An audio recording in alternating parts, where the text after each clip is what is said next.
Assalamualaikum warahmatullahi wabarakatuh. Selamat siang semuanya. Sebelumnya terima kasih sudah menyempatkan diri untuk hadir dalam webinar saya hari ini. Sesuai dengan judul, saya mau menjelaskan tentang upaya pencegahan dan pemutusan mata rantai penularan COVID-19 di Jalan Bakti RT 01 Kelurahan Kebun Bawang, Jakarta Utara. Sebelumnya, perkenalkan dulu, nama saya Halimatunisa. Ibu dan Bapak bisa memanggil saya dengan nama Nisa. Usia saya 23 tahun, saat ini saya sedang menempuh pendidikan di STMIK Nusa Mandiri semester 7. Alamat tinggal saya di Jalan Bakti, nomor 25, RT 1, RW 12. Pertama, kita tahu dulu nih apa itu COVID-19.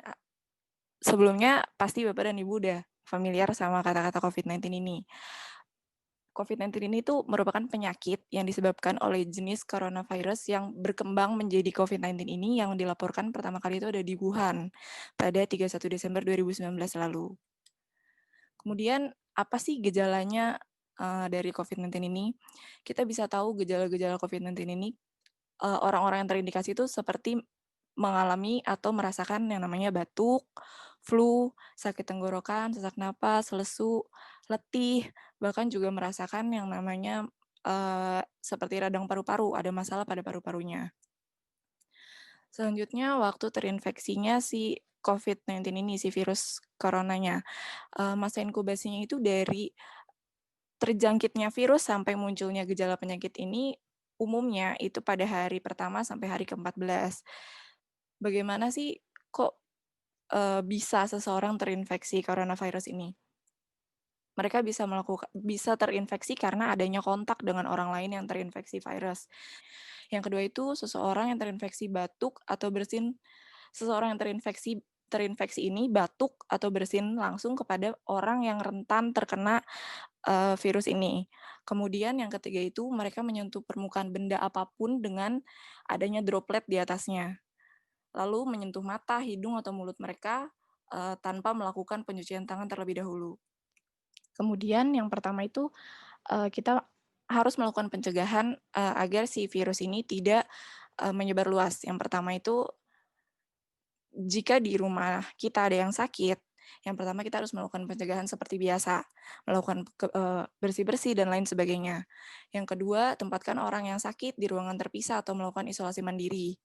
Yang ketiga, jika kita merawat anggota keluarga yang sakit, kita juga harus memantau kesehatan diri kita sendiri. Yang keempat, jaga permukaan benda itu dengan cara didisinfeksi setiap harinya dan juga hindari sharing barang dengan orang lain.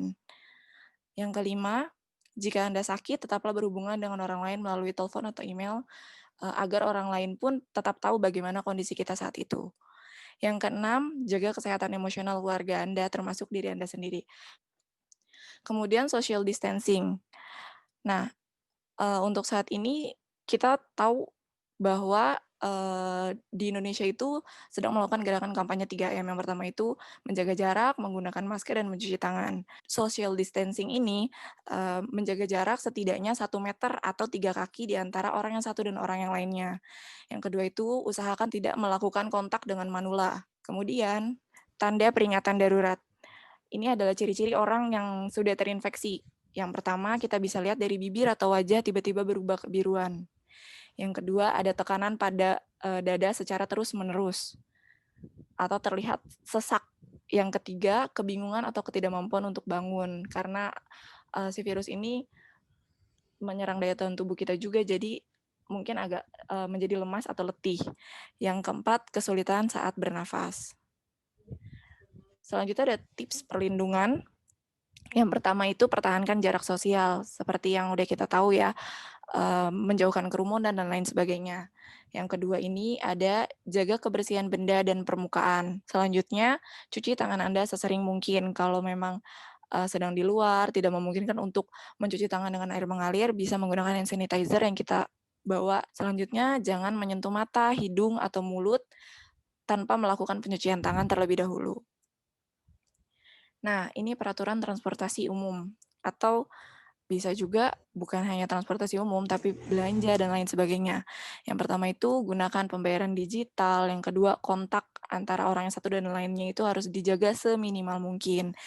Jangan menduduki tempat yang sudah diberikan tanda silang merah.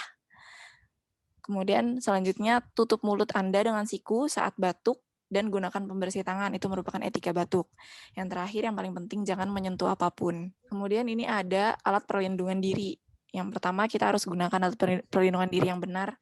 Biasanya kalau di rumah sakit itu tenaga medis menggunakan APD.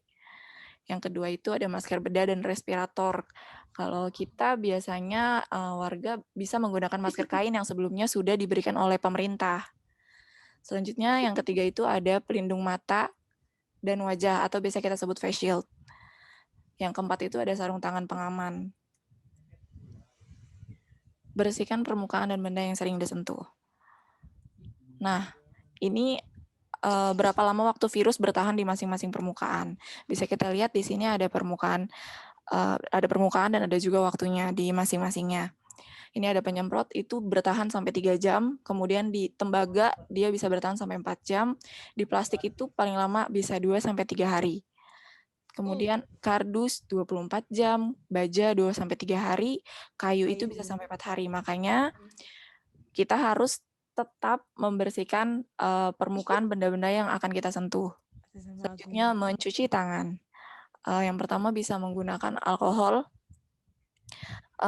Ini kalau misalnya bisa menggunakan air mengalir, lebih baik menggunakan air mengalir dan sabun cuci tangan ya.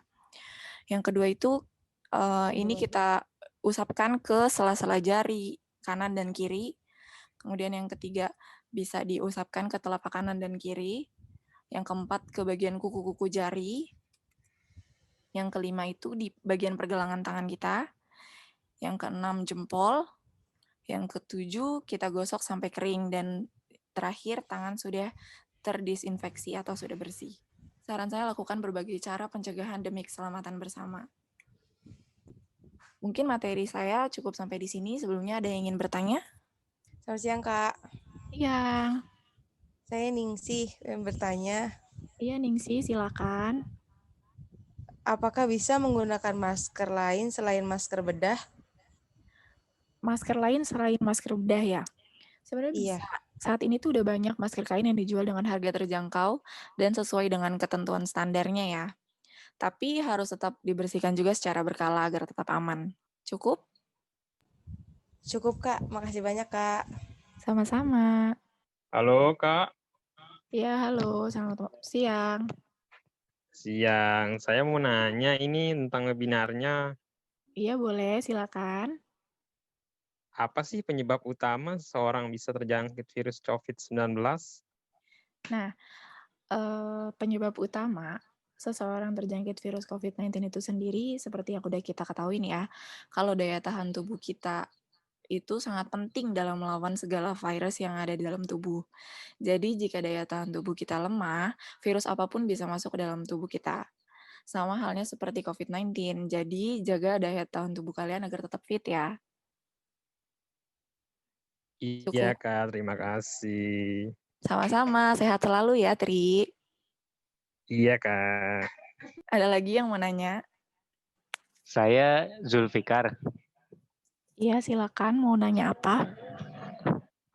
Apa saat ini udah ada obat yang pasti bisa nyembuhin COVID-19?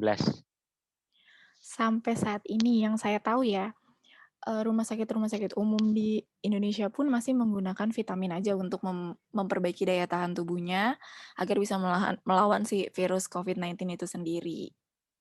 Belum ada obat yang benar-benar pasti untuk menyembuhkan. Oke deh, terima kasih Kak. Sama-sama. Baiklah, karena ini materinya udah selesai dan pertanyaan yang masuk sudah saya jawab, saya sudahi untuk webinar hari ini. Sebelumnya terima kasih dan mohon maaf bila ada salah-salah kata atau kurang-kurangnya. Wassalamualaikum warahmatullahi wabarakatuh.